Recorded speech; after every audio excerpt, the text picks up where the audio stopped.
pretend to know my master's heart, nor am I authorized to speak his part. He sent me on ahead to scout the way, and I get to speak to him today. But let me whisper softly in your ear. Forgive me if I say this too sincere, but may I be confounded and forsworn? Don Juan's quite the greatest villain born! The man's a dog, a devil, and a beast!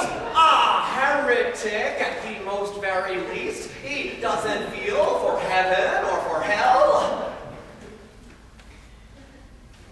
His heart is nothing but an empty shell. He doesn't care how conscience grapples us. The man's a wanton Sganarelle.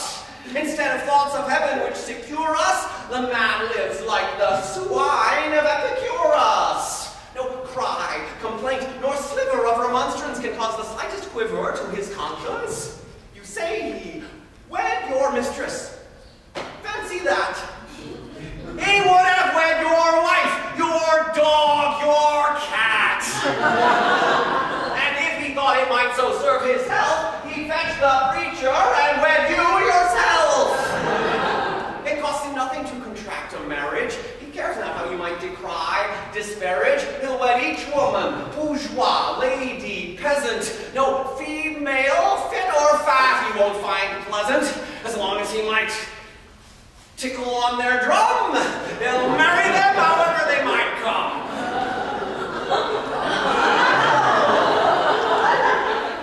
I see that you now gape and sigh and blush, and yet I paint him with my lightest brush. Were I to give a much more apt depiction, it would demand a much more vulgar diction. I'll only say the wrath of our dear Lord will one day claim this soul so far ignored, and will dispatch it to a lower level to wed him to his one true love, the devil. Such horrors I see from this ne'er-do-well. I might well wish him set straight. I can't tell. Of all the evils, no, by far the worst is when great lords with wickedness are cursed. Whew! Sir! It's not you I need to criticize. Oh, God forbid. You know what you are doing. And only heaven knows what you have brewing. But while you stand a single visionary, there are yet libertines who aren't so wary, impertinent free thinkers who propose to lead the rest of us round by the nose. And if I had a master of that type, I might suggest his thinking not quite right. I'd look him in the eye and say quite plain, how do you think your soul might hide this stain? Does not the fear of heaven give you pause to contemplate the nature of its laws? Is it for you, you worm, you little freak?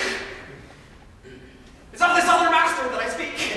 Is it for you to jest where we revere, to interrupt our pieties with jeer, and just because you're set up as a peer, with noble ties and no professed career, with curly wig and plumage in your hat, with lace of gold draped over folds of fat, with ribbons of a flaming reddish hue? I talk of him, remember, not of you. Think you that sets you out as what more able that you might be so reckless and unstable to act the boor, unmannered and uncouth, where no one might confront you with the truth. Your servant must express with final breath, an evil life brings on an evil death. Sir, it's no use. I can't control my tongue. You have descended to the lowest rung. There's something that I simply have to say. It is my obligation as valet. As that great author once said very wisely, I can't recall what he said precisely. He said that in this world, man's like a bird. No, listen, sir, I simply must be heard. The bird sits on a bough that's on a tree. Whoever holds to that tree, you must agree, must follow principles as set in stone. And stone is stronger than fine words alone. Fine words are spoken well inside the court.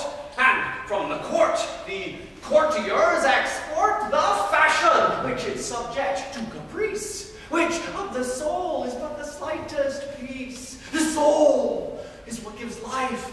breathe its breath, without the which the subject would be death, and death stirs thoughts of heaven in its dearth, for heaven being far above the earth we know is clearly not the water, and on the water storms cause ships to totter. These ships must have good pilots in their bow. Good pilots sail with prudence as their vow, and prudence is not in the young, but old, who love their riches, if the truth